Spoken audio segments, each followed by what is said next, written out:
A paz do Senhor Jesus, sejam todos mais uma vez bem-vindos ao seu canal de leitura diária da lição da Escola Bíblica Dominical, canal José Carlos Maciel. Quero aqui agradecer a Deus por essa rica oportunidade que está me concedendo de gravar mais um vídeo para o canal da leitura diária da lição do terceiro trimestre de 2025, a penúltima lição, a lição 12. A lição 12 tem um tema: o caráter missionário da Igreja de Jerusalém, porque a Igreja de Jerusalém ela foi uma igreja missionária. Terceiro trimestre de 2025, como você já sabe que está próximo de se encerrar, tem o tema A Igreja em Jerusalém, doutrina, comunhão e fé, a base para o crescimento da igreja em meio às perseguições, porque a igreja mesmo passando perseguições, mas ela cresceu porque ela estava balizada na palavra, na comunhão, na fé e também nas orações. Agradecendo a Deus por todos vocês que estão inscritos aqui no canal José Carlos Marcel, que Deus continue abençoando a vida de cada um de vocês.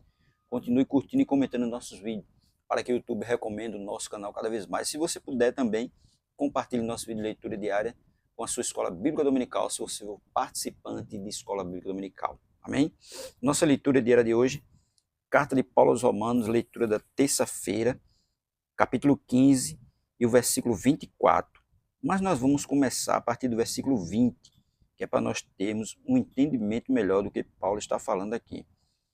E carta de Paulo aos Romanos, capítulo 15, verso 20, diz assim: E desta maneira me esforcei por anunciar o evangelho, não onde Cristo houvera sido anunciado, para não edificar sobre fundamento alheio.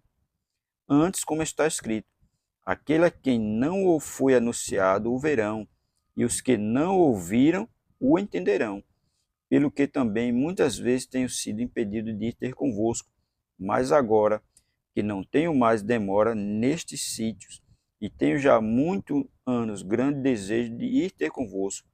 Quando partir para a Espanha, irei ter convosco, pois espero que de passagem vos verei, e que para lá seja encaminhado por vós, depois de ter gozado um pouco da vossa companhia. Veja que Paulo deixou bem claro no verso 20 que ele não ia edificar, né? Não, de maneira nenhuma ele não ia se esforçar por anunciar o evangelho, né? Desta maneira me esforcei, ele se esforçou por não anunciar o evangelho não onde Cristo houvera sido anunciado. Ou seja, se já tem alguém ali pregando Jesus, ele não foi para lá pregar também. Ou seja, pescar no aquário dos outros, feito muitos fazem. Tem uma igreja próxima, ele vai e monta outra perto. E fica convidando os irmãos daquela igreja para ir para dele, né? Pescando no aquário dos outros. E Paulo deixou bem claro que ele não fez isso. Ele não se esforçou. E desta maneira me esforcei por não anunciar, né, por anunciar o evangelho não onde Cristo já houvera sido anunciado, né, para não edificar seu fundamento ali. Alguém já edificou ali, ele não ia lá edificar também não. Ele já sabia que tinha alguém ali falando de Cristo, ele não ia mais ali, ele ia para outro lugar, né, edificar em outro lugar, que é isso que deve ser feito. E carta de Paulo no capítulo 15, carta de Paulo aos Romanos no capítulo 15, versículo 24, nos desafia a ter visão missionária, né? Valorizar a comunhão cristã e participar ativamente da obra de Deus, né? Porque qual é a visão? Se já tem alguém pregando ali, ele vai para outro lugar, onde Cristo não foi anunciado. E é isso que deve ser feito. E se já tem lá alguém anunciando, não é preciso que outro vá anunciar também. Se já tem alguém lá, aquele que está ali, continue fazendo o trabalho dele. E vai fazer o trabalho em outro lugar.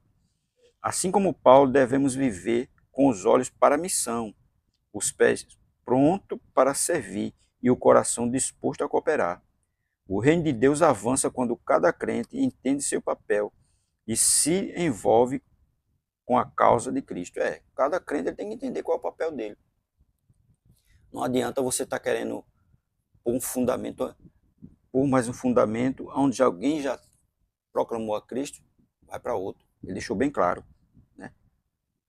Antes, como está escrito, aqueles a quem não foi anunciado o verão. Se alguém ali não ouviu ainda falar de Cristo, aí tem que ir para ali.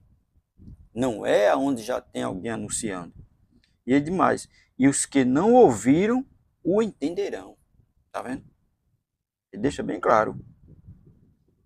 Mas às vezes as pessoas já veem que tem uma igreja montada ali, vai montam uma também. Aí fica aquela competição. Aí Paulo diz que está errado. Se já tem alguém iniciando a Cristo em algum lugar, você vai para outro onde não tem ninguém. É isso que deve ser feito. A obra avança dessa forma. Se já tem alguém ali, opa, eu vou para o outro lado. E assim o evangelho é propagado. Quando a igreja foi dispersa, os irmãos se espalharam. E aonde eles passavam, ele falava de Cristo. E não era apóstolo, não, eram os irmãos normais, os irmãos leigos, que estavam com a chama da missão no coração e quando veio a perseguição, que foi o meio que Deus usou para o evangelho se expandir, por onde eles passavam, ele falava de Jesus. E é dessa forma que tem que ser feito. Está na lição. No primeiro ponto da lição, nós vamos observar isso. Né? Primeiro ponto da lição, que tem como tema uma igreja com consciência missionária, o evangelho para além das fronteiras de Israel. Aí Lucas abre essa seção de seu livro fazendo referência aos cristãos. Os que foram dispersos pela perseguição que sucedeu por causa de Estevão caminharam até a Fenícia, Chipre e Antioquia. Veja, eles foram para ali, pregaram na Fenícia, pregaram em Chipre e Antioquia. Atos 11, verso 19. Observamos que essa passagem bíblica faz um paralelo entre Atos, capítulo 8, 1 a 4, onde narra o início da perseguição em Jerusalém, que gerou a dispensação cristã. Assim como Filipe, que em razão da perseguição levou o evangelho à cidade de Samaria, da mesma forma, esses crentes, que também faziam parte desse grupo de cristãos perseguidos, levaram o evangelho para além das fronteiras de Israel, tá vendo? Quando eles foram perseguidos, olha, saíram por ali, pregando o evangelho onde ninguém ainda tinha pregado. E eles começaram a falar de Jesus. E o meio que Deus usou foi qual? A morte de Estevão. Quando Estevão morreu, sepultaram o povo, olha, foi disperso, porque a perseguição começou ali. E aqueles que estavam em Jerusalém se espalharam, começaram a falar de Jesus. Isso deve ser feito. Não foram falar de Jesus onde alguém já tinha falado, não. Foi falar em lugar que ninguém ainda tinha ouvido falar dele. E isso deve ser feito. A obra avança dessa forma. E cada um tem que saber o seu papel na obra de Deus. E estar disposto para fazer essa obra missionária, que é uma obra difícil, não é obra fácil, não é para todo mundo. Né? Não é para todo mundo. Deus escolhe, capacita aqueles para a qual ele vai enviar para a missão. Não é de todo jeito que se vai para a missão. Que a missão é uma tarefa árdua, não é para todos. É preciso ter chamada, ser direcionado e capacitado pelo Espírito Santo de Deus para fazer essa obra, porque nem todos podem fazer. E que nós possamos entender o nosso papel na obra de Cristo, que é ir por todo mundo e pregar o evangelho a toda criatura. Amém?